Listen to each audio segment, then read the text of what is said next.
All right, you guys. Ever since I saw the first Bricky video about Frostpunk, the original Frostpunk, you guys have already been saying I should check out his video on the last autumn, which, in and of itself, the last autumn is such a painfully good. Oh, I have nothing else to say about it. And with the news of Frostpunk 2 is in the works and has been revealed. I don't keep up with much game news, so when I see a reveal trailer like I saw with Frostpunk 2, I'm already there. Shut up and take my money for the most part. Especially, guys, I'll say it a million times. Play Frostpunk if you haven't already. Don't watch anybody else play it. Nothing, and I mean absolutely nothing, comes close to the absolute sheer, unbridled mental havoc and torture that comes from playing Frostpunk. But now, we're going to be checking out Bricky's video on the last autumn. Unions, Docks, Communism. It's gonna be a good one.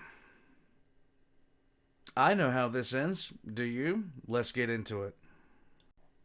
Is sponsored by Audible and the incredible audiobooks that you can find over at audible.com. A lot of you might know that I am part of Adeptus Ridiculous, a Warhammer 40k podcast for new people, along with my co-host DK Diamantes and Supreme Overlord and editor Quiet Shy. Not only do we talk about Warhammer weekly, but we also do a book club every single month on 40k books, and we always recommend Audible for them every single time. Oh, come on. If you're not listening to Jonathan Cable narrate something, you've done something wrong. So far, we have covered the Necron book, Infinite and the Divine. We've also covered the Imperial Guard book, Gaunt's Ghosts. And now we're working on Soul Hunter, which is my biggest recommendation and one of my favorite 40k books of all time. Soul Hunter is the first in a trilogy of books regarding the 8th Legion of the Night Lords Chaos Space Marines, written by Aaron Dembski-Bowden and narrated. Same guy that brought us Hell's Reach, so it's good.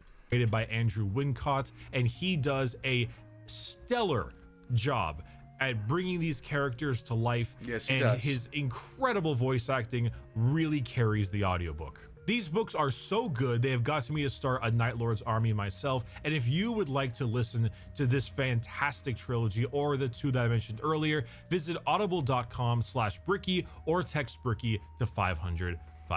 There you go. Thank you very much for sponsoring this video, and let's get into Frostpunk.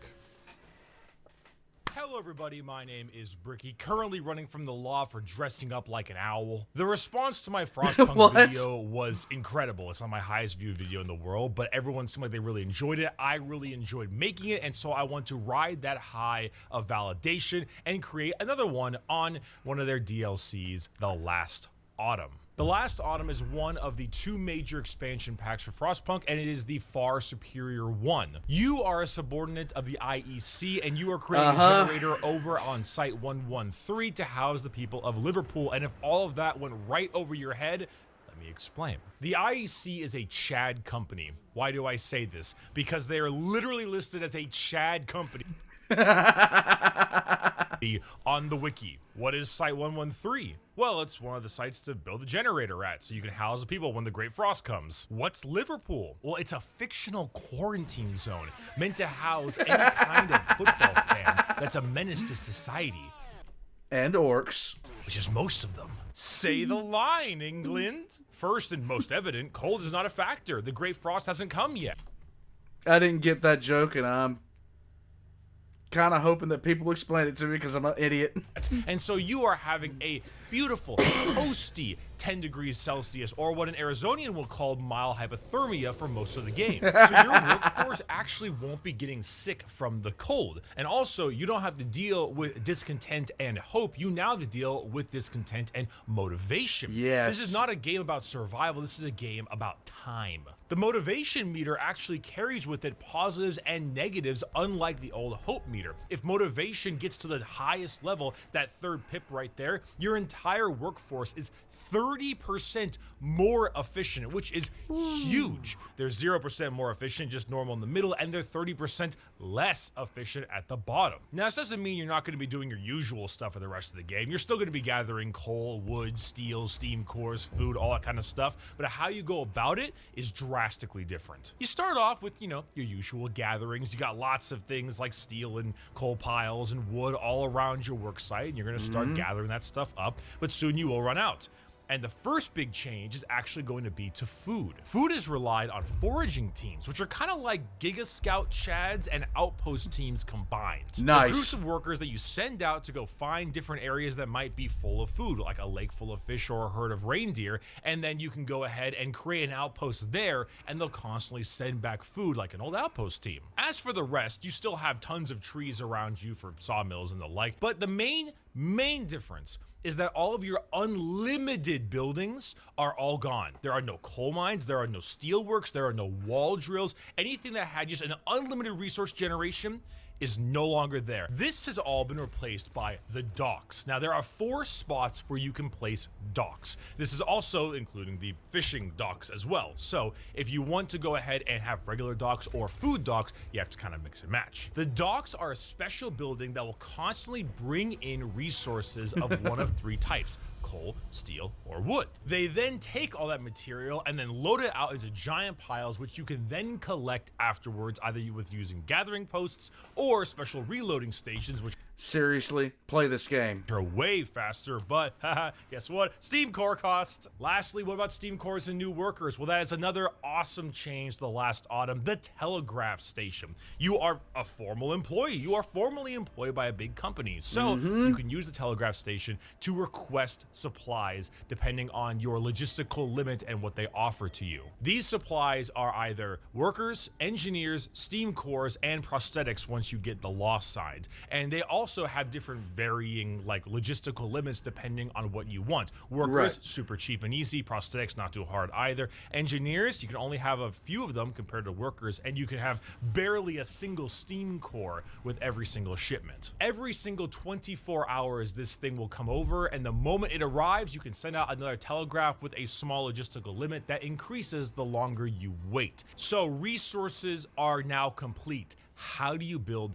the generator? Well, the generator is starting off in just a gigantic pit, and it is in the big center point of the map in a little circle where you can't actually build normal buildings at. Right. The creation of the generator is the ticking clock aspect of this DLC. You have a schedule, and if you're able to finish the generator ahead of schedule, great for you, very good to hear. But if you can't, and you consistently miss deadlines, you'll get fired. And that's basically the way to lose the game, very similar to being exiled in the base game. Yes. Now, generator completion has an entire workshop tab, and there are 4 main buildings that you build in order to create the generator, with 3 of them entirely being dedicated to resource creation. These buildings will create things like structural profiles, steam exchangers, all different kinds of materials out of wood, steel, and then steel and coal respectively. However, like I mentioned in my main video, this is the 1800s, and you are running an 1800s workforce, and that's dangerous. Death is to be expected. And in some cases encouraged. Workplace safety is now a tangible stat. Where your people would get sick and injured from the cold in the prior game, now the sick and injury part comes from workplace safety. This can become more and more dangerous depending on multiple factors: the length of the work shift. There's also whether or not you're doing safety procedures to work slower but safer, whether you're using profiles to help with the building, or if you're venting out the toxic gas that spews from the generator site. Yes, that's the 4th building, the ventilation, which guess what? Uses coal. You thought you could escape the coal game? Hell no! Life never leaves! When you West Virginia. finally actually get to work on the generator itself, though, it is a monumental task. The amount of workers that you can throw at this is just massive, and things are absolutely going to go wrong. Yes.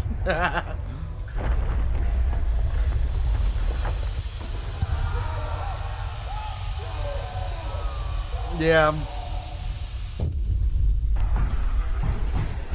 That's when the DLC really starts to shine, because how you make this thing safer and how you're able to consistently create the giant generator is entirely up to you. Did you have more structural profiles that you didn't need? Well, great, you can use them to increase the safety of the actual workplace. Did you have more steel exchangers or steam exchangers? Those things can actually be used to auto advance the entire generator construction, which is really handy. Motivation high, good. 30% speed increase. You didn't think that just because there was no coal, this was going to be easy, right? No.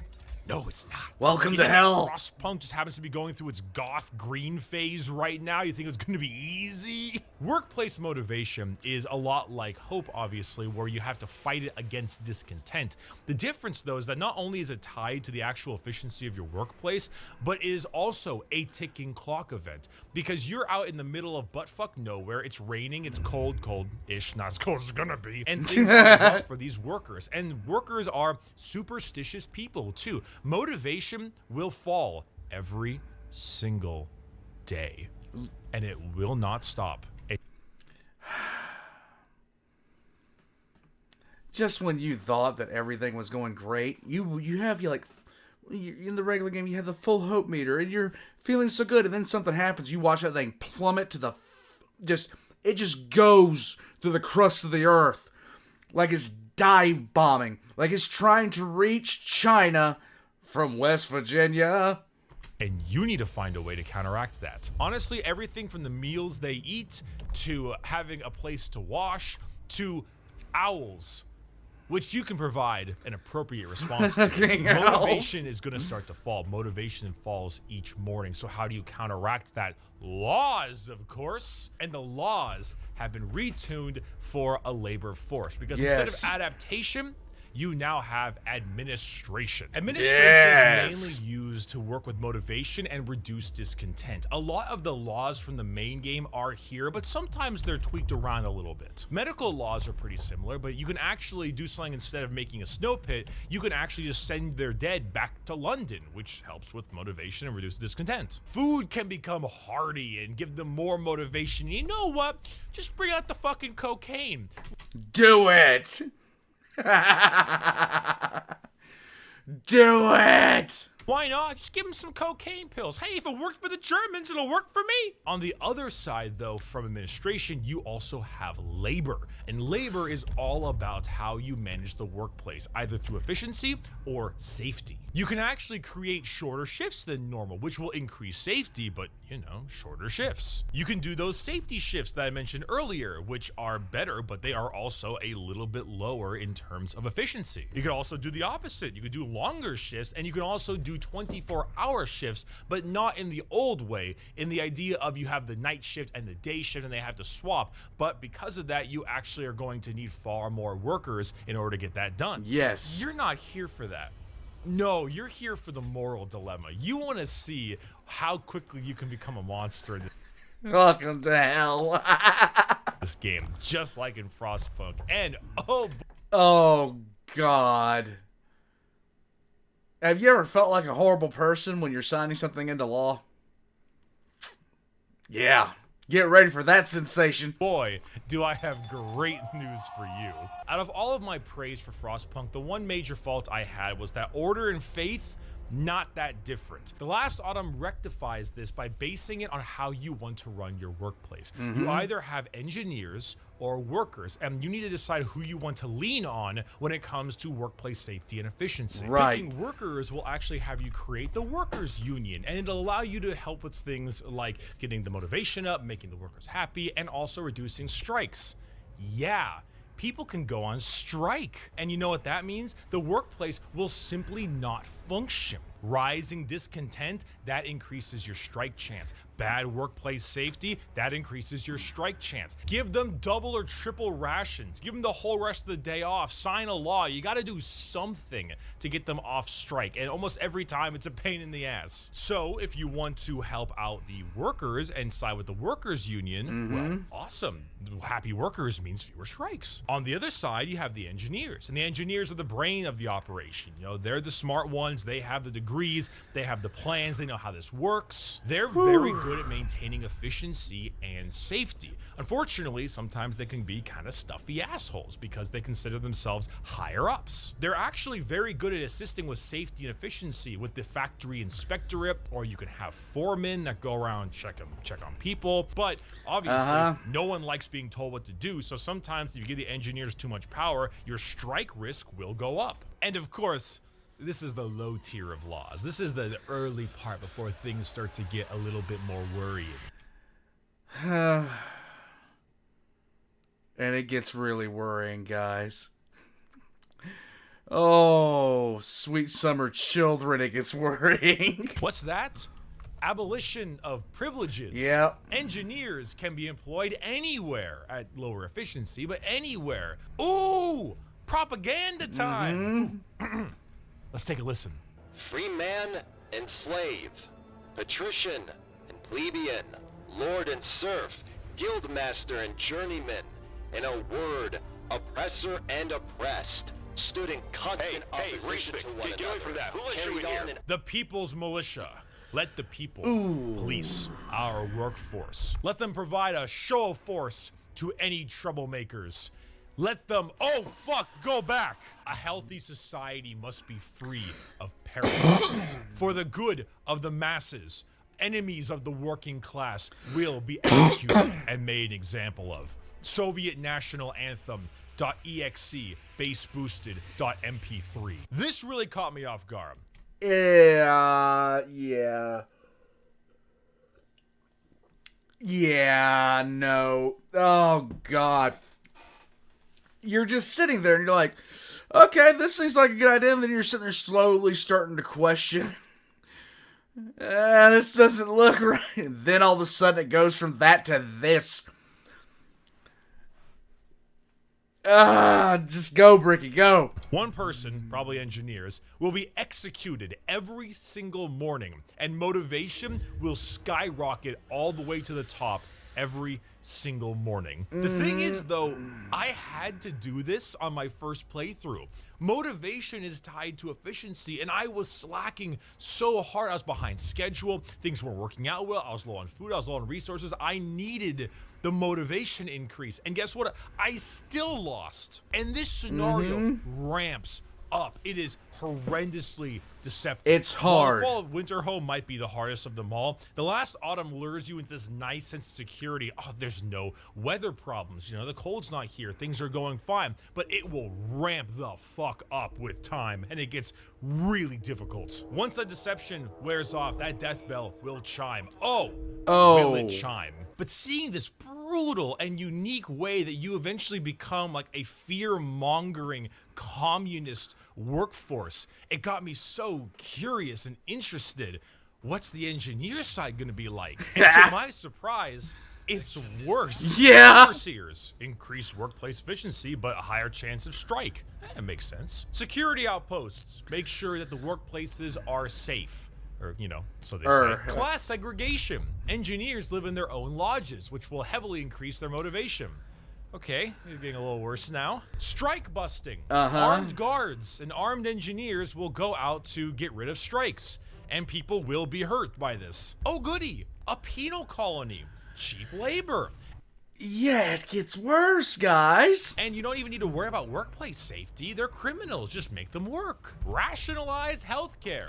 Convicts don't need the same healthcare that us engineers and workers need. And if they die, that's fine. Just throw them into the foundations of the generator. Roundhouse. Turn workers who were troublemakers into convicts and throw them into the penal colony. And finally, servitude.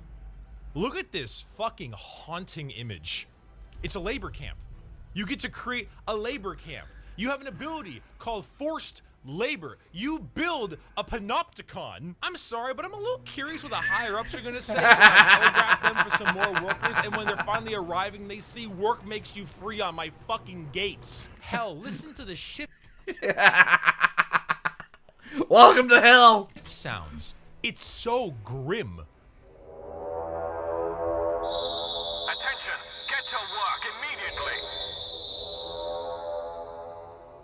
This, admittedly, I think is really cool because it's so incredibly dark. Yes. I haven't wanted to make a labor camp since release date February 11th, 2013, and the fact they had the titanium balls to go that far, it completely matches the ideology that I believe that the creators of Frostpunk tend to have, which is everything in moderation. It shows what happens when you go too far. Yes. And what I love is how it gets under your skin as the player, because you know this. The first time you ever play this, you're just like,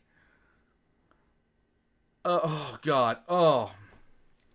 When you're sitting there and you're reading the text and you're just like, I'm gonna have to do, okay, I need to do X to get everything to go, but I have to kill this child to do it or else. And then you're sitting there with just your finger hovering over the mouse. It's like, am I the baddie? This is the end of the world. You know that the world is about to enter a new ice age, and humanity, as far as you're concerned, if you do not finish this generator, might as well go extinct. You're constantly battling with the moral and pragmatic parts of your mind, because unfortunately for all of us, no one's going to care about all of my morals when I am a pile of bones under 10 feet of ice. Especially when the gameplay mechanics themselves, the work safety, and especially the motivation are tied to the efficiency of your workplace and the weight of what you are doing. It'll force you down these incredibly dark paths faster than you ever thought you would. And that, I think, is fucking awesome. You must see with eyes unclouded by hate. See the good in that which is evil, and the evil in that which is good. Pledge yourself to neither side, but vow instead to preserve the balance that exists between the two. Quote from Miyazaki, director of Armored Core 2. And that's what makes this DLC so incredibly good. The insane moral dilemma between all the laws, the workers, and the engineers, the classism, as well as how hard it ramps up. Because you might think you're doing fine, you might think you're doing great, but then when the cold finally arrives, when the cold hits, oh God, this thing pranked me. When your docks freeze, when your foragers can't hunt anymore, and when the death bell is chiming, you're gonna have to make some really hard decisions. Huge recommendation, entirely worth the money. Great spin on the main game. I think even utilizes some of the mechanics better than the main game, but it's just not quite as long, and also it's a little bit less expansive, but still 100% worth the money. Frostpunk is an amazing game. Get it if you have the money and the chance to do so. If you do, play the main one. If you love it, get Last Autumn. If you like it, get Last Autumn. It is such a good way, and I want to see more labor force ideas from this developer. I think they have a great grasp on it, and I think that the idea of managing a workforce in this way, like this intimate way, is something I don't see very often in games in general. And I think it's actually a really untapped market to see how you can run as like a manager to other people and see how you think and the ideas you have in your head. I think it's a really good idea. Huge recommendation from me. If you want to get yourself some Bricky merchandise like the one I'm currently wearing, there's a backside too. Check out orchidate.com or the... Guys, if you're wondering why I'm drinking so much, it's because I'm still sick. And if my throat dries out for 2.5 seconds, I get into a coughing fit that I can't get out of. It sucks. Guys, I've said it before. Bricky has said it. Frostpunk. Get it. Love it. Holy shit. I want to... Oh, God. I'm going to wind up playing the entire damn campaign again, ain't I? I know I'm going to wind up doing it. I know I'm going to wind up doing it.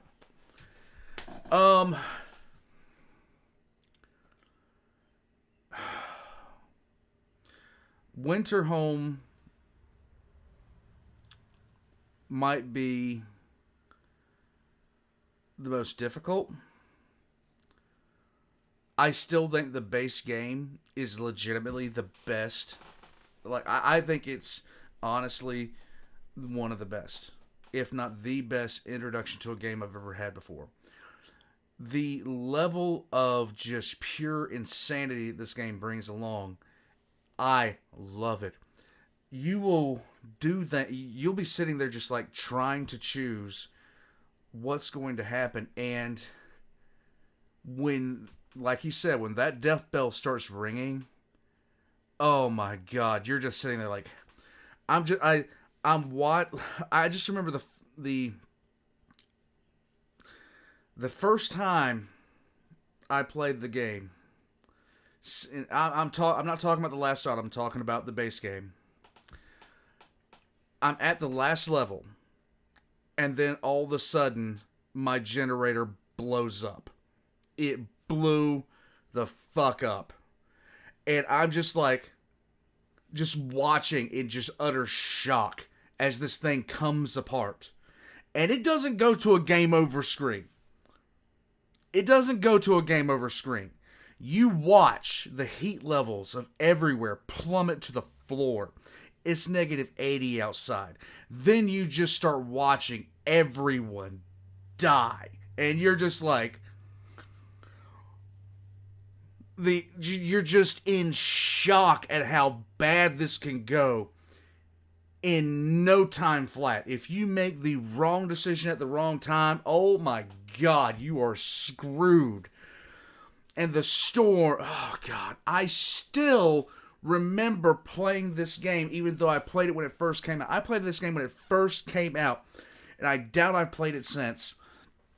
And I still remember watching the storm on the scout map just coming closer and closer and closer, and just like, oh my God, am I ready? Am I ready? Am I ready? And then you find out if you are ready or not.